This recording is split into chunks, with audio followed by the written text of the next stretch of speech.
Reject. Hi, everyone. I'm really excited to be here talking to you. I've come all the way from Melbourne, Australia. So today what I'm going to talk to you about is how I use the browser to do science. I'm going to talk about how I use it to do my research, which involves simulating brain cells. But I'm also going to talk sort of more generally about my experiences and thoughts relating to sort of the crossover between science and web development. But first, I'm going to tell you two origin stories. And like all good origin stories, both of these involve science. So the first one, I think probably most of you are familiar with, is the birth of the web. So the web was created in the late 1980s by Tim Berners-Lee at CERN. And it was created to help scientists do science. So the problem that was happening was that there were all these particle physicists who would travel to CERN to do their experiments on the facilities there, and they needed a better way to share and access their data when they'd go back to their home laboratories. So as Tim Berners-Lee put it, in those days there was different information on different computers, and you'd have to log onto these different computers and often have to learn a new program to get at the data. So often it was just easier to meet with the people over a coffee or something like that. And so he saw the web as a way to solve these problems. And so shortly after that, the web spun out of the scientific community and became what it is today. Now, the second origin story, I'm pretty confident not many people here will know about. It's the story of how I came to be speaking here today. So, like many of you, and as Ronald sort of pointed out earlier, a lot of people come from a different area, and I'm no exception. My background is in sort of mathematics and engineering. I then went into modeling brain systems, trying to understand how they worked. I might stand here. And I was so interested in that I decided to do a PhD in it, which I don't recommend people get into half-heartedly. PhDs are hard. And it's not because you need to be super smart or anything like that. It's hard because you have to stay interested in a particular topic for a long time. You have to be the one driving it forward and motivating it. You will probably be the only one who really fully knows what's going on and really cares, if you're successful. And this needs to be the case for years. And because of this, the end of a PhD is often a time of stress, disillusionment, and procrastination. So I didn't make a jacket out of tax receipts.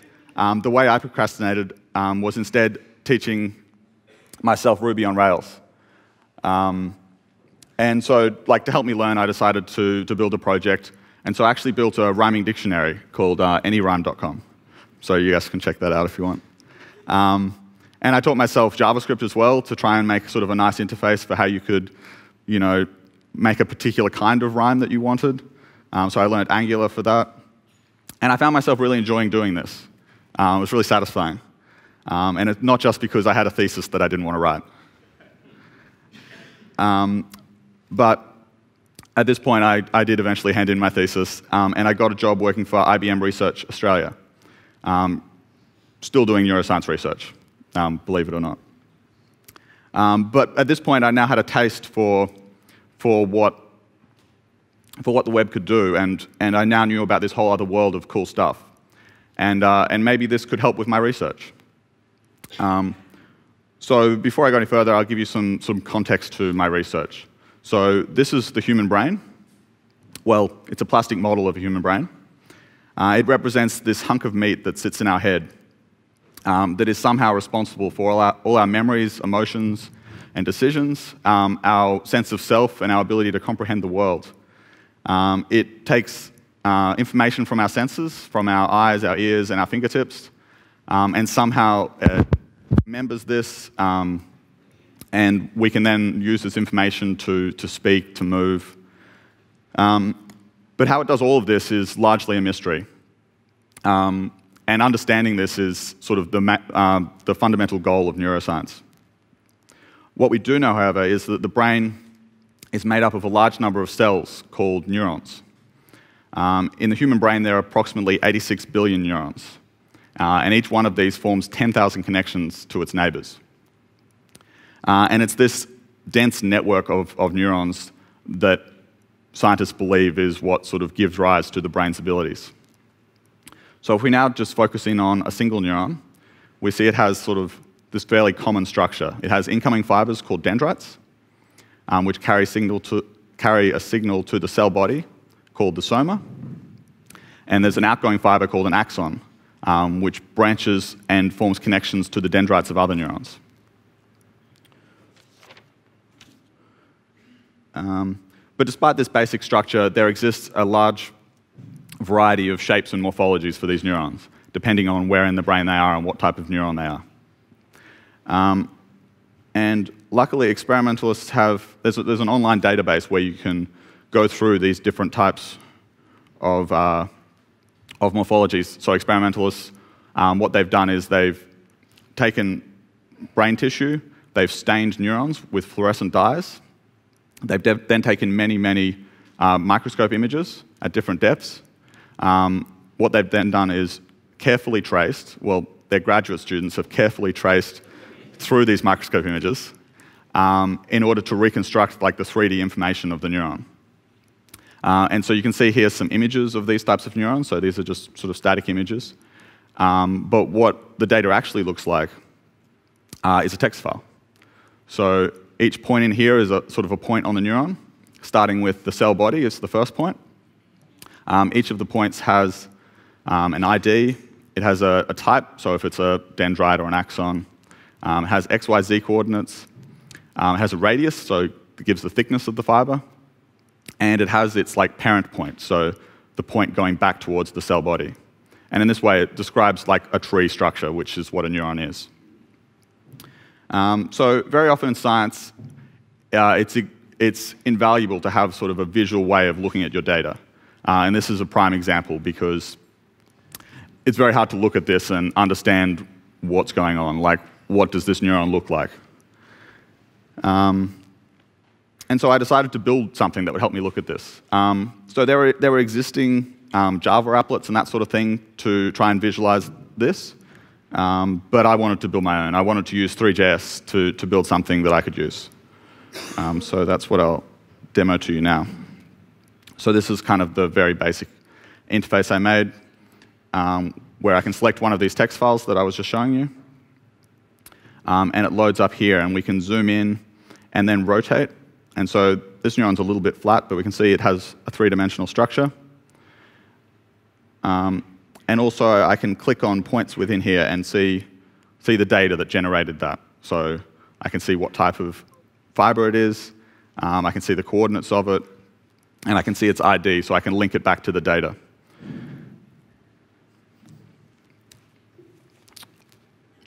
So this is nice. I've got like a useful tool to help me do my research.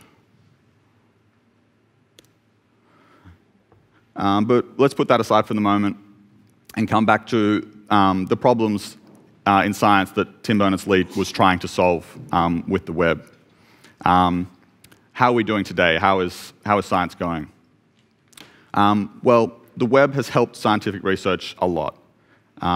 We can now easily browse through scientific publications from researchers around the world. And in addition to these reports, researchers can share and publish their data and code for others to use. I can point to a number of websites just in neuroscience, such as neuromorpho.org, with carefully curated data sets for other people to use. And online you can find the software that they've used to analyze the data or to run simulations, and you can download this, and there's documentation and forums around how to use it. But is this really that different to how things were before the web? I mean, it is. We can now trivially share information, be it reports, data, or code.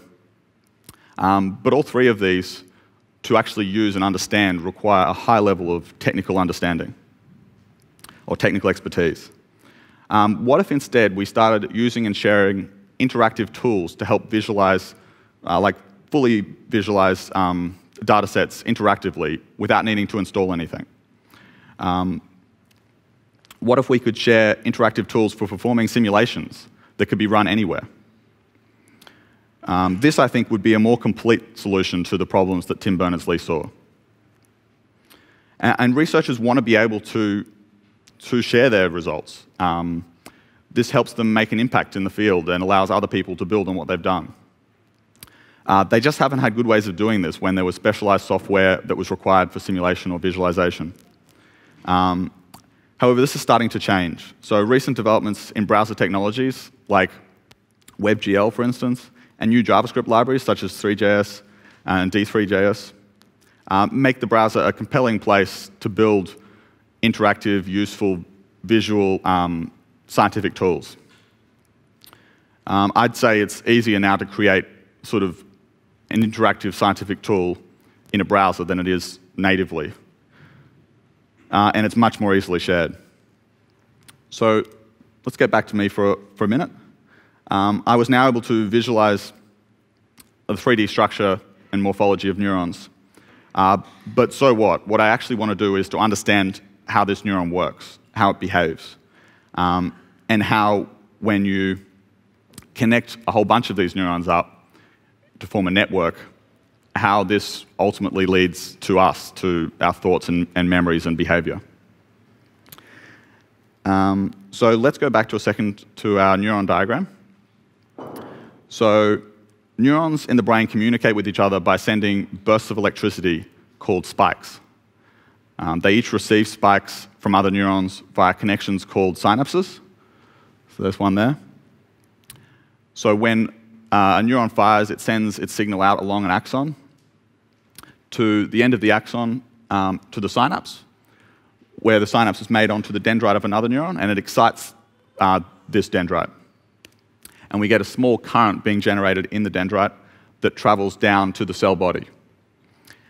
And if we get enough of these arriving at the same time in the cell body, our neuron gets excited past a threshold point where it generates its own spike, its own burst of electricity, which it sends out along its axon to other neurons.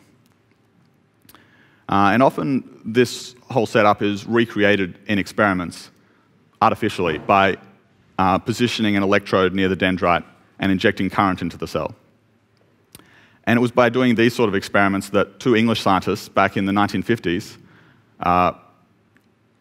developed a model of how a neuron works. So these experiments involved, sorry, did I mention their names? Hodgkin and Huxley were the two English scientists. And they did these experiments by using stimulating electrodes like this one and also recording electrodes to see what the neuron was doing. The neuron they used was the squid giant axon. Well, that was the axon of the neuron they used, which is disappointingly a normal-sized squid that has this very large neuron in it. And it was the size of this neuron that allowed them to do these experiments even back in the 1950s with the technology they had. And so the understanding they got from this and the model they developed of a neuron, it won them the Nobel Prize, which they shared with another researcher, John Eccles, who is actually also from Melbourne, like me. So I don't have any code to show today, so instead what I'm going to show is some equations. So the model they developed, the mathematical model they developed, is encompassed by these set of equations. And even today, this is sort of these type of equations are the main ones used to model single neurons. And this is the sort of thing I use. So in my models, a neuron gets divided up into small little segments, and in each one of those, this set of equation dictates how the voltage changes over time.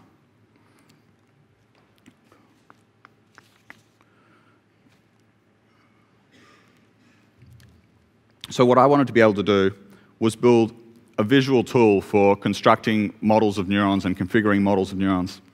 For example, I wanted to be able to choose where I was going to inject current into the neuron and then look at where in the neuron got excited. Or I might want to look at adding synaptic inputs from other neurons and look at how the neuron responded. So I started building an interface to let me do this. This was something I spent a decent portion of the last year working on, and it's something that I'm really proud of. It's my baby. So I'm now going to demonstrate the interface. The first thing I'm going to show you is how it can be used to sort of set up a simulation exactly how you want it, so set up the inputs. I'm then going to show you how it can be used to visualize the outputs and see what happened in the simulation. So I'll show you a completed simulation. So jumping back to Chrome. So this is the interface. It's pretty similar to the one I showed you before. You can rotate and zoom in.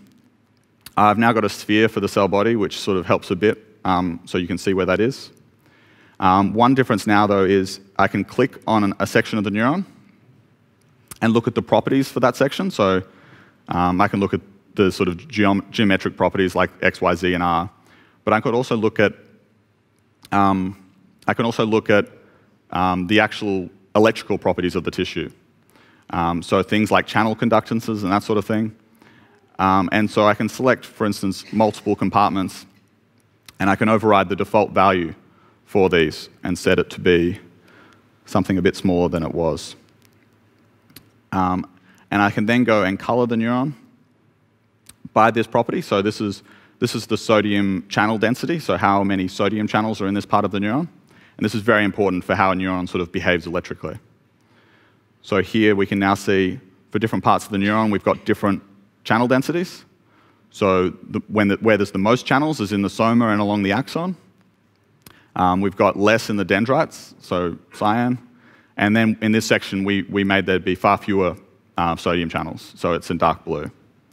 And we can also color the neuron by its radius. So my visualization is just a skeleton. There's no actual volumes. But here we can see that this neuron has a sort of thicker branch sort of going vertically through it and thinner branches coming out. Switching back to that. So I can also choose a compartment within the neuron to inject current. So I can add an electrode here. And I can choose when I want to inject the current, for how long the current gets injected, and the size of the current. And so in this way, I can sort of set up a simulation, run that, and then look at how. So let's now look at, this is a similar one I'd set up previously and run. So now I can click on a compartment, and I can visualize how the voltage changes over time through the simulation. So down here, I've built this little graph using D3. And I can color the neuron by the voltage. So I can now see the voltage at any point within the neuron over time. So we can play forward through this like a movie.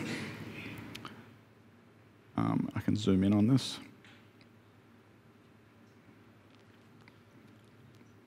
And we should see it getting current being injected here. And the neuron gets enough current to produce an action potential, a spike, that travels out along the axon. And so this is really, really useful to me. I can look at graphs from different parts.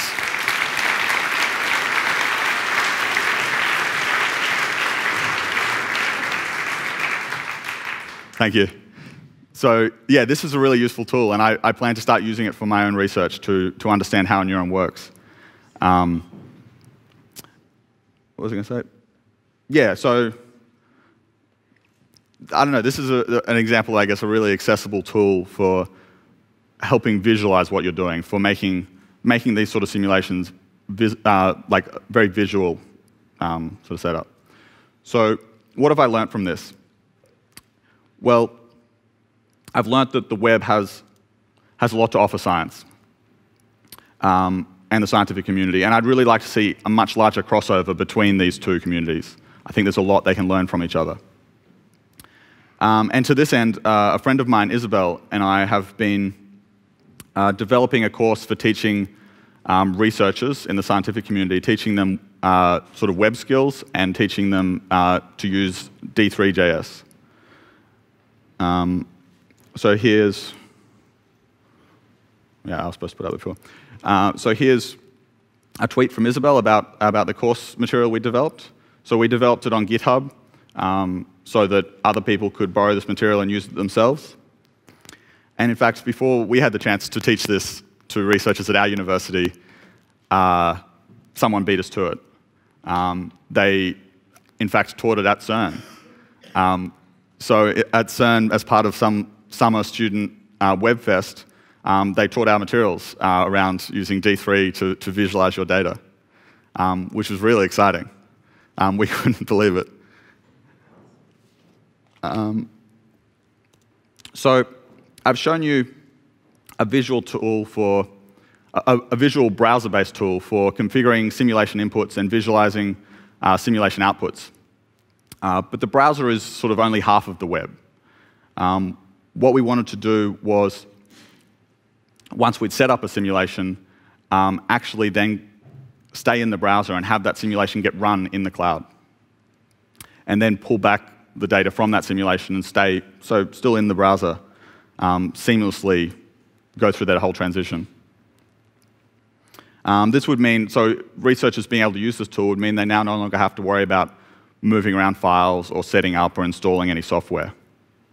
So this was really exciting. This is what I wanted to do. So this is the web app sort of that I'm using. Now I needed to be able to orchestrate simulations and have them store their outputs in the cloud where they could be accessed from the browser. But this is not an easy thing. This is not trivial. At least it wasn't for me. Luckily, though, I work with a lot of really amazing people who I could learn from and who could teach me. Also, the other benefit to working at IBM is they're acquiring all the companies that do all these useful cloud technologies. So I could make use of that. So I'm deploying my app using an IBM product called Bluemix, which is Cloud Foundry, but it also lets you connect in other services. So I connect to database to keep track of my simulations, to keep track of the data and what state they're in, whether they're still running. But I need to actually run these simulations, so I need to run these on virtual machines in the cloud. And as these run, so these, the simulations are actually run in C++ inside Docker containers. And as they run, they need somewhere to put their data, somewhere that the browser can get at. So I use object storage for this. And both the virtual machines and object storage are within something, another IBM product called SoftLayer, another recent acquisition. So let's now see all of this in action. So here we were visualizing outputs of this simulation. We can actually go back. And so here I've got a list of other simulations that existed. So we were in here. So the green simulations are ones that have been completed, have been finished. In yellow are simulations that we're just setting up and haven't yet run. And so I can make a copy of this one we were just in. So it creates a new one over here, and then we go in. And so we've got this simulation where we're just injecting current at one point. So we can now go and modify this. We might want to add current in it here as well. Maybe we want to do that after 90 milliseconds. We can also inject some current here. Maybe this is at 60. And actually, this one here, I might make it a bit stronger. And so what we can do now is, up the top here, I can click a button called Simulate, and the state of the job changes to running. So what's happening here is our web app is sending the job off to SoftLayer, to the VM in SoftLayer. The C++ code is starting up inside the Docker container. And as it's running, it will put its data in object storage where the browser can download it as it's running. So this is really cool. We can actually watch the simulation as it's going on. Now, full disclosure, I didn't write the C++ code. My boss actually did. He kind of insisted he's written this sort of code to model how current flows through a neuron. I think this might be his 5th time. So he thought he knew exactly how it should be done. He'd learnt from all his mistakes. But the thing is, this is the first time that you can actually see what's going on as the simulation is running. So if we click over here, we can see that some of the results have already downloaded. And we can color the neuron by these, like we were before. I mean, so this line here, where you can see it stops, that's where the simulation is up to. So we can jump back, and we can play forward through here. So being able to watch this as it's running, and this is all online, so other researchers can go on and see the models that you've created, see the simulations you've run.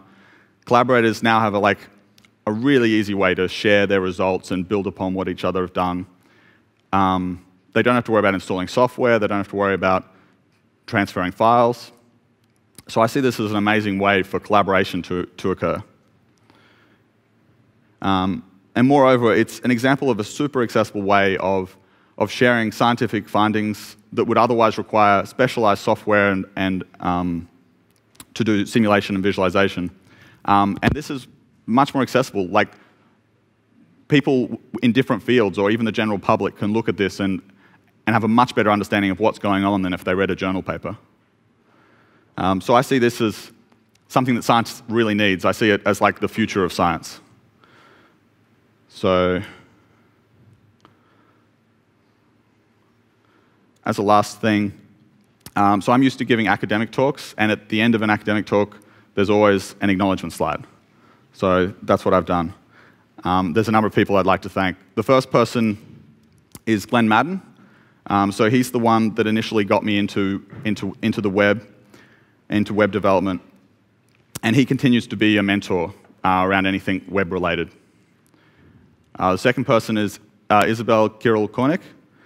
So she's the one that I built those D3 course materials with, and she also provides an endless source of feedback for this project and for other projects. I'd like to thank Ben Schwartz and Carolina Truhr. They were the ones that encouraged me to actually submit to this conference, an international JavaScript conference, which is not something I think I would have thought of otherwise. I'd like to thank IBM Research, and in particular my manager, who wrote that C++ code, for encouraging me and seeing the value in this work. And also all the other amazing people I work with at IBM who taught me a lot of the skills I've needed to do this. Lastly, I'd like to thank the organizers of Reject.js for inviting me and for being awesome, and all of you. So thanks for listening.